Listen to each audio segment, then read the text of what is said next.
Hello, എന്നും സാധാരണ മസാല ദോശയൊക്കെയല്ലേ കഴിക്കുന്നത്. ഇന്ന് ഞാൻ വിചാരിച്ചു മൈസൂർ മസാല ദോശ ഉണ്ടാക്കാമെന്ന്. ആദ്യം തന്നെ ഫില്ലിംഗ് റെഡിയാക്കാം കേട്ടോ.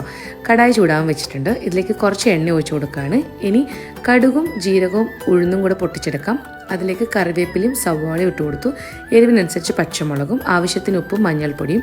ഇനി ഉരുളക്കിഴങ്ങ് പുഴുങ്ങി ഉടച്ചെടുത്തതാണ്. അത് നന്നായിട്ട് മിക്സ് ചെയ്തെടുക്കാം. ഇതിലേക്ക് മല്ലിയില വേണം. ഇനി മൈസൂർ മസാല ദോശയുടെ സ്പെഷ്യൽ നമുക്കൊരു പേസ്റ്റ് വേണം കേട്ടോ.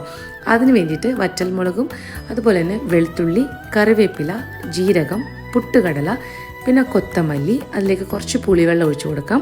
എന്നിട്ട് അതിലേക്ക് മഞ്ഞൾപ്പൊടിയും ആവശ്യത്തിന് ഉപ്പും ഇട്ടിട്ട് നന്നായിട്ട് അരച്ചെടുക്കാം കേട്ടോ. കുറച്ച് വെള്ളം ഒഴിക്കണേ. ഇനി നമ്മൾ ദോശ ചുട്ടെടുക്കാൻ പോവാണ്. അതിലേക്ക് നന്നായിട്ട് നെയ്യൊക്കെ തൂവി കൊടുക്കുക കേട്ടോ.